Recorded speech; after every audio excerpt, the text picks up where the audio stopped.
Hello students, तो आज की क्लास में हम सेकंड चैप्टर स्टार्ट करने जा रहे हैं जिसका नाम क्या है, structure of chromosome, cell cycle and cell division. ठीक है, बात करें स्ट्रक्चर ऑफ क्रोमोसोम की। ठीक है, कि स्ट्रक्चर ऑफ क्रोमोसोम क्या होता है। तो यहाँ पे आप ये चीज़ समझ सकते हैं कि जो क्रोमोसोम्स होते हैं, ठीक है, वो कहाँ प्रेजेंट होते हैं। तो वो न्यूक्लियस के अंदर प्रेजेंट होते हैं और इनका वो क्या कंटेन करते हैं, वो जेनेटिक इन्फॉर्मेशन को कंटेन करते हैं।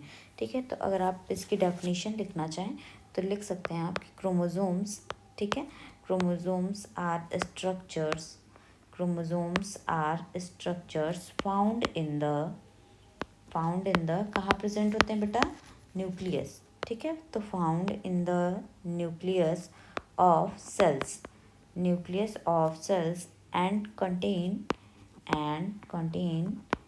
Genetic information. ठीक है, और ये क्या कंटेन करता है, ये जेनेटिक इन्फॉर्मेशन कंटेन करता है।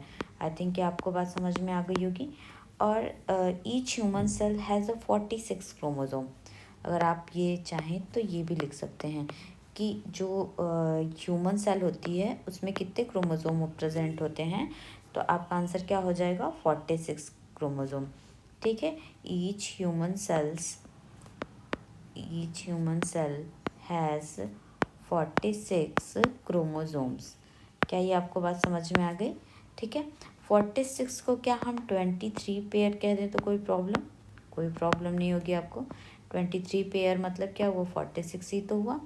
यहाँ पे 23 पेयर ऑफ क्रोमोसोम में जो 22 पेयर ऑफ क्रोमोसोम होते हैं बेटा, ये क्या होते हैं, इनको हम ऑटोसोम्स कहते हैं।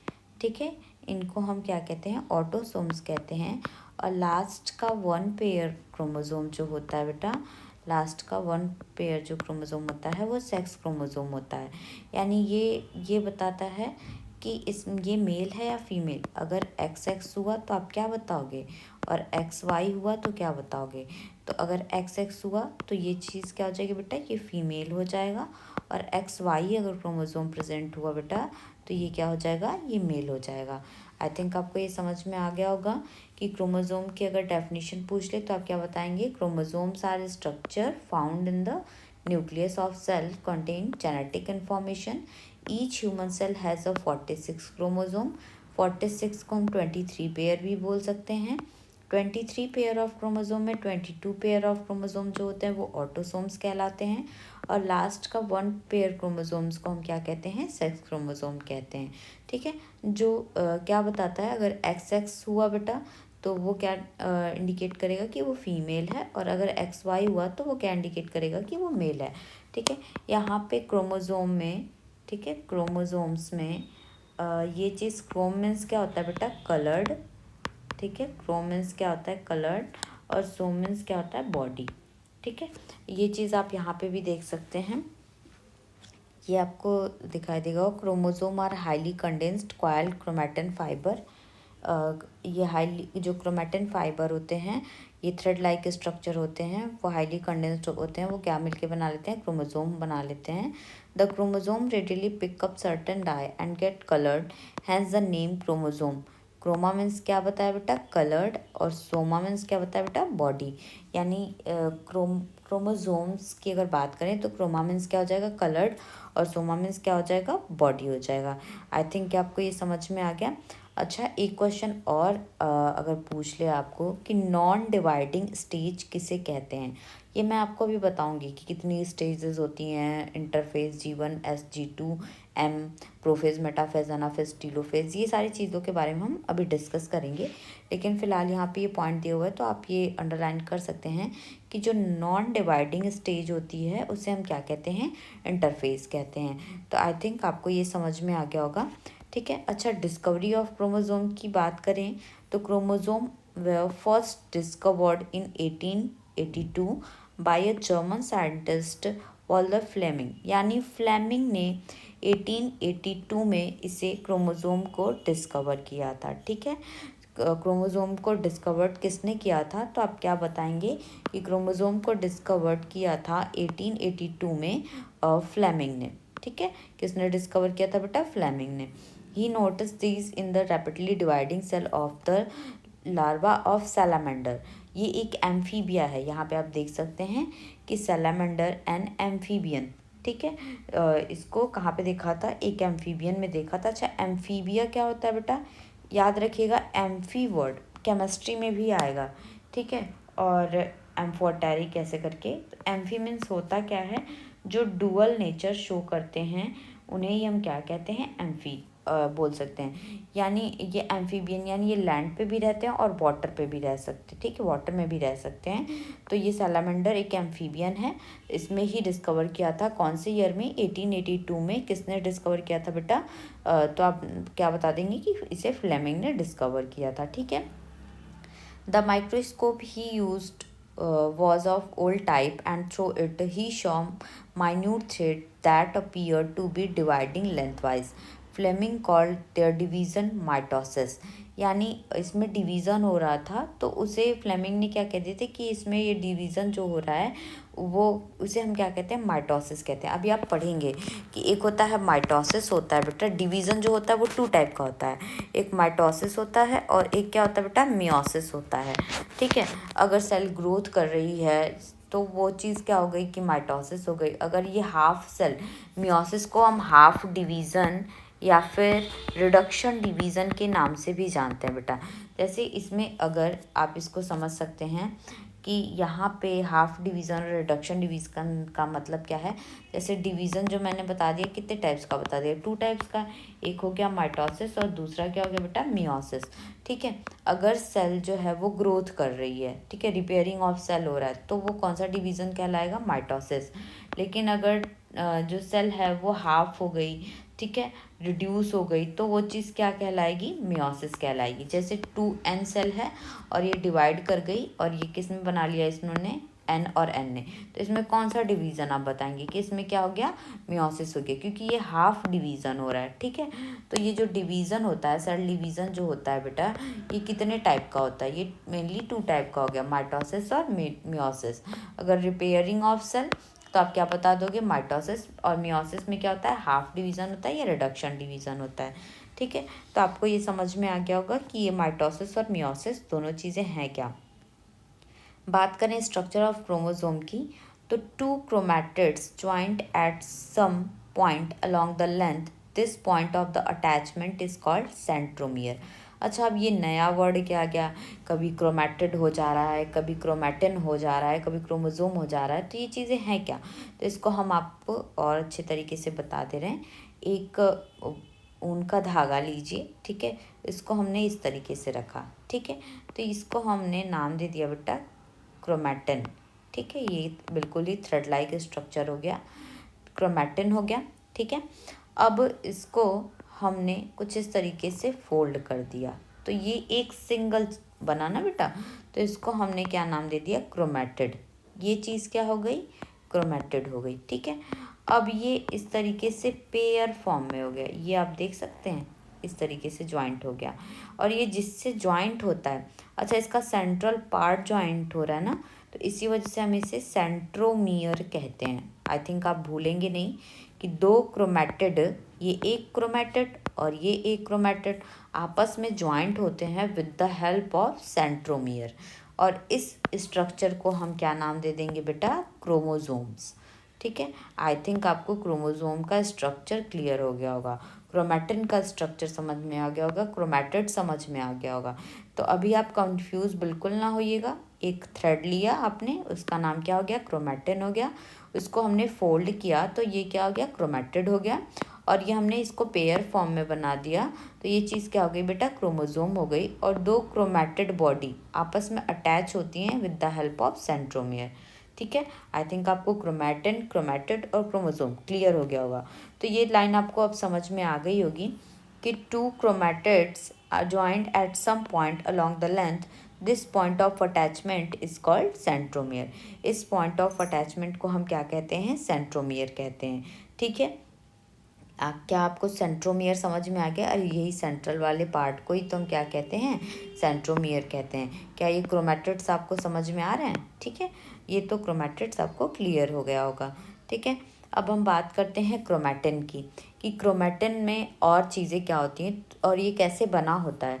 तो the chromatin material that constitute the fibre is formed of two substances, first is a DNA and second is a histone protein. ठीक है, तो आप ऐसे भी बोल सकते हैं कि जो ये क्रोमैटिन है ये किन दो चीज़ों से मिलके बना है, तो chromatin is equal to DNA and histone protein. ठीक है, कौन कौन है बेटा, यानी क्रोमैट जो प्रोटीन होती है वो उसका नाम क्या है, जो डीएनए में भी प्रोटीन प्रेजेंट होती है उसका नाम क्या है, हिस्टोन प्रोटीन। तो जो क्रोमैटिन होता है वो किन दो चीज़ों से मिलके बना होता है, डीएनए प्लस हिस्टोन प्रोटीन। अच्छा, यहाँ पे आप परसेंटेज भी देख सकते हैं। डीएनए का full form deoxy ribo nucleic acid, और आरएनए का फुल फॉर्म भी यहीं पे बता दीजिए आप कि आरएनए का फुल फॉर्म क्या होता है, राइबो न्यूक्लिक एसिड। ठीक है, बहुत आसान है, ये अपने नाम से ही बता दिया। आर से क्या हो जाएगा, राइबो, एन से न्यूक्लिक, ए से एसिड। ठीक है, डी से क्या हो जाएगा, डीऑक्सी राइबो न्यूक्लिक एसिड। ठीक है, अच्छा इसमें क्रोमैटिन में जो ये इसका परसेंटेज होता है डीएनए का वो कितना होता है, 40% होता है, और हिस्टोन प्रोटीन का परसेंटेज कितना होता है, 60% होता है। तो ये आपको क्लियर हो गया होगा कि क्रोमैटिन किन दो चीज़ों से मिलके बना है। तो आंसर क्या हो जाएगा, first DNA and histone protein, and the percentage of DNA is 40% and the percentage of histone protein is 60%। क्या आपको ये क्लियर हो चुका है कि क्रोमैटिन जो होते हैं वो दो चीज़ों से कौन कौन से मिल, डीएनए और हिस्टोन प्रोटीन। डीएनए का कितना परसेंट है, 40%, और हिस्टोन प्रोटीन का कितना है, 60% है। ठीक है, अब यहाँ पे आप ये स्ट्रक्चर क्रोमैटिड ये वाला बता दीजिए जल्दी से कि इस बीच सेंटर में है तो इसका नाम क्या हो जाएगा बेटा, सेंट्रोमियर। ठीक है, सेंट्रोमियर, यानी दो क्रोमैटिड आपस में किस तरीके से अटैच होते हैं, with the help of centromere.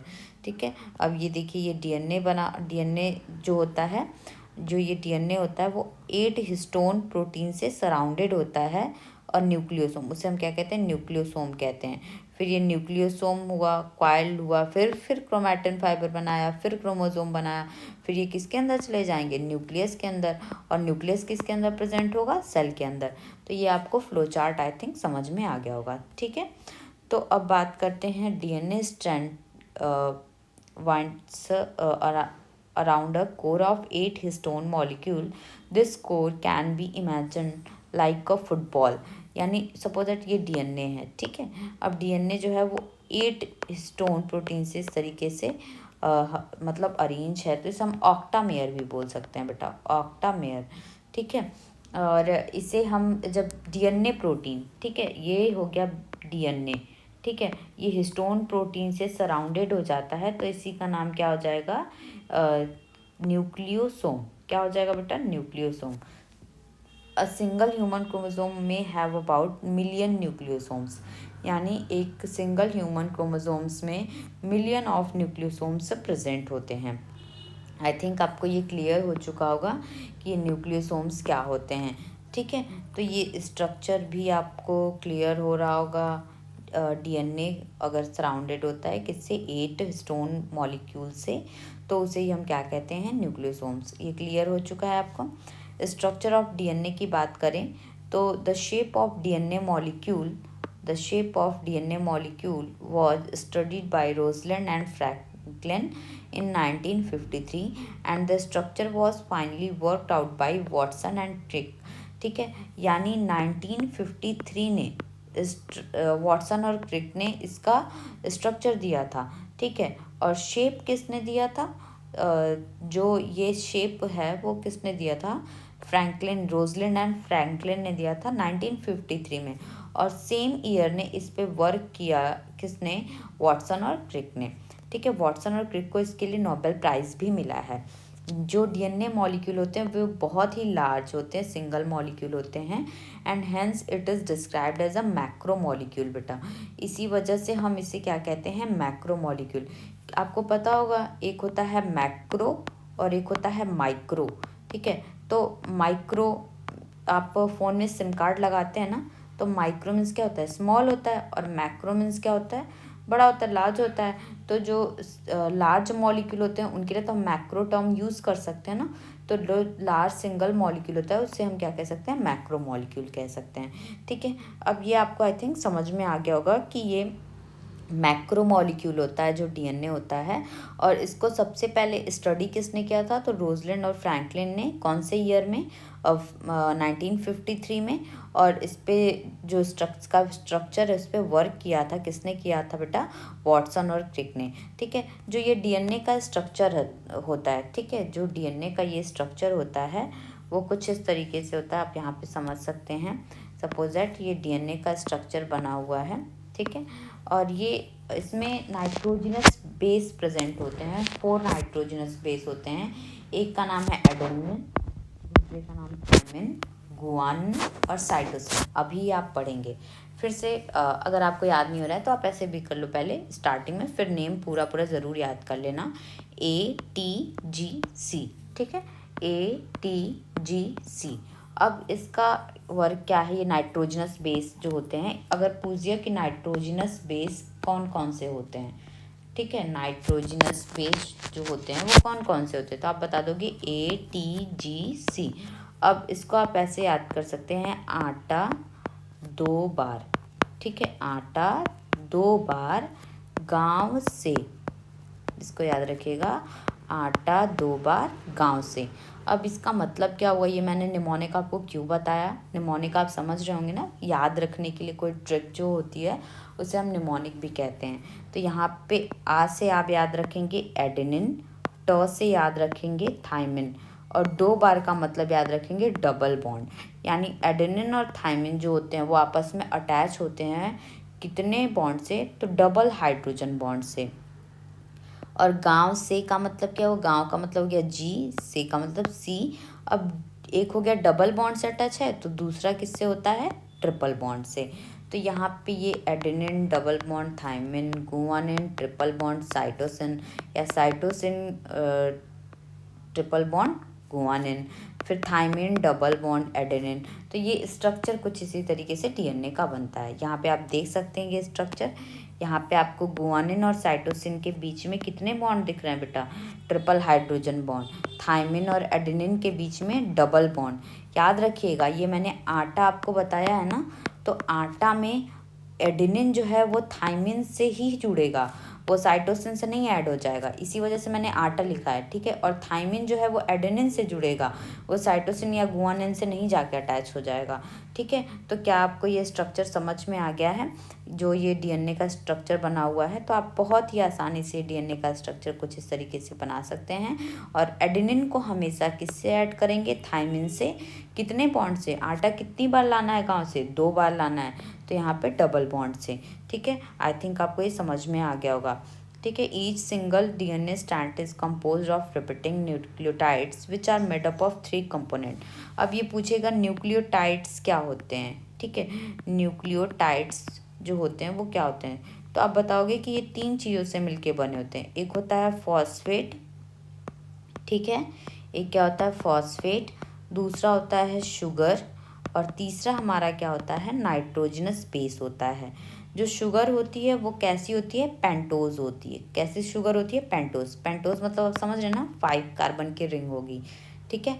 Hexagonal, pentagonal. Hexa means क्या होता है? 6। मोनो मीन्स क्या होता है? 1। बाई या ट्राई मीन्स क्या होता है? बाई मीन्स होता है 2, ट्राई मीन्स होता है 3। तो पेंटोज मतलब क्या हुआ बेटा? 5, ठीक है। तो फिर से आप बता दीजिए कि न्यूक्लियोटाइड्स किन 3 चीज़ों से मिलके बने होते हैं? तो फॉस्फेट, शुगर और नाइट्रोजनस बेस। तो यहाँ पे आप देख सकते हैं कि जो नाइट्रोजनस बेस, यहाँ पे आप ये शुगर देख पा रहे हैं, ये क्या है? पेंटोज शुगर है। कुछ नहीं करना है हमें, ये 5 कार्बन की इस तरीके से रिंग बना देनी है। 1 2 3 4 5, यहाँ पे आप समझ में आ रहा है ना, 1 2 3 4 5। अब इससे क्या अटैच करो? तो फॉस्फेट, एक से क्या? बेस, और तीसरे से शुगर। अब इसे हम तीनों को मिला के क्या कह सकते हैं? न्यूक्लियोटाइड्स कह सकते हैं। क्या आपको ये समझ में आ रहा है? यहाँ पे आप देख सकते हैं, ये थायमीन है, ये एडेनिन है, और ये डबल हाइड्रोजन बॉन्ड से जुड़ेंगे। ये साइटोसिन है, ये गुआनिन है, ये किससे जुड़ेंगे? ये ट्रिपल हाइड्रोजन बॉन्ड से ऐड होंगे, ठीक है। तो आई थिंक आपको ये समझ में आ गया होगा। अब यहाँ पे देखिए नाइट्रोजनस बेस, ए से एडेनिन, जी से गुआनिन, सी से बेटा क्या हो जाएगा? साइटोसिन, और टी से क्या हो जाएगा? थायमिन। तो आई थिंक आपको ये एडेनिन, गुआनिन, साइटोसिन और थाइमिन समझ में आ गया होगा। यहाँ पे देखिए ये चीज़ लिखी भी हुई है, adenine pair with thymine with 2 hydrogen bond and bonds, guanine pair with cytosine with 3 hydrogen bonds. ये मैंने पहले ही आपको बता दिया। आटा 2 बार गाँव से, आटा कितनी बार लाना है, 2 बार, तो यानी एडेनिन और थाइमिन कितने बॉन्ड से ऐड होंगे, डबल हाइड्रोजन बॉन्ड से। ठीक है, अब यहाँ पे अगर हमें नए स्ट्रैंड डीएनए का बनाना है तो कैसे बनाएंगे, तो हमने ये क्या किया बेटा, ये डबल स्ट्रैंड डीएनए का लिया है। ठीक है, अब इसमें हमने ओल्ड स्ट्रैंड लिया डीएनए का और इसको देखिए इस तरीके से सेपरेट कर दिया और ये नए नए स्ट्रैंड बनने लगे। किस तरीके से आप इससे बना सकते हैं, सपोज दैट ये डीएनए का स्ट्रैंड है। ठीक है, अब यहाँ पे ये एक स्ट्रैंड ये कुछ यहाँ गया, यहाँ पे आपने इसको छोड़ दिया और यहाँ से देखिए ये फिर एक नया स्ट्रैंड डीएनए का बनने लगा, ये आप देख पा रहे हैं। फिर एक टाइम के बाद ये सेपरेट हो जाएगा और ये अपना नया डीएनए स्ट्रैंड बना लेगा, ये अपना नया बना लेगा, तो ये स्ट्रक्चर कुछ इस तरीके से बन जाएगा। ठीक है, आई थिंक आपको ये डीएनए का स्ट्रैंड क्लियर हो रहा होगा कि true strand open at one end and a new strand is produced against each simultaneously. Each new DNA contain one original strand and another new one. अब देखिए जो ये ओल्ड है, ठीक है, अब ये सेपरेट होगा और ये अपना एक नया बना लेगा, ये भी अपना एक नया बना लेगा, तो ये हमें 2 नए, ठीक है, डीएनए मिल जाएंगे। तो क्या ये नए डीएनए आप बना सकते हैं, ये आप जब क्वेश्चन सॉल्व करेंगे तो ये आपको चीज़ें देखने को मिलेंगी। ठीक है, अब यहाँ पे आप ये चीज़ और क्लियरली समझ सकते हैं। बात करते हैं जीन्स की। तो जीन्स क्या होते हैं, तो genes are specific sequence of nucleotides on a chromosomes. ठीक है, जो जीन्स होते हैं, जीन्स आर स्पेसिफिक सीक्वेंस, एक स्पेसिफिक सीक्वेंस होते हैं, कहाँ पे होते हैं, न्यूक्लियोटाइड से होते हैं। न्यूक्लियोटाइड्स किस चीज़ से मिलके बनता है, अभी मैंने बताया था 3 चीज़ों से मिलके बनता है, याद करिए कौन कौन सा था, फॉस्फेट, शुगर और नाइट्रोजनस बेस। 4 नाइट्रोजनस बेस कौन कौन थे बेटा, एडेनिन, थाइमिन, गुआनिन, साइटोसिन। आटा 2 बार गांव से, आटा 2 बार गांव से, आटा ए से एडेनिन, टी से थाइमिन। एडेनिन हमेशा ऐड होगा थाइमिन से और थाइमिन ऐड होगा एडेनिन से with the help of double hydrogen bond. ठीक है, इतना क्लियर हो गया ना आपको। यहाँ पे देखिए ये एडेनिन, गुआनिन, साइटोसिन, थाइमिन ये दिया हुआ है, 2 hydrogen bond and 3 hydrogen bond. ठीक है, तो ये चीज़ आपको समझ में आ गई होगी कि जीन्स जो होते हैं वो एक are specific sequences of nucleotide on a chromosome that encode particular protein which express in the form of some particular feature of the body, जो बॉडी के फीचर्स को बताते हैं। ठीक है, अब यहाँ पे डीएनए फिंगरप्रिंटिंग की बात करें तो डीएनए फिंगरप्रिंटिंग को डिस्कवर किया था बेटा एलेक्स जेफरे नामक साइंटिस्ट ने।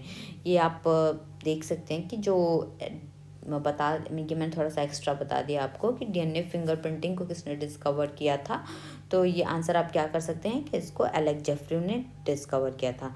अब यहाँ पे ये कुछ क्वेश्चंस दिए हुए हैं, जो क्रोमैटिन फाइबर होते हैं ये किन चीज़ों से मिलके बने होते हैं। एक तो इन लोगों ने बता दिया है डीएनए, और दूसरा प्रोटीन का नाम कौन बताएगा, हिस्टोन प्रोटीन। कौन सी प्रोटीन थी बेटा, हिस्टोन प्रोटीन।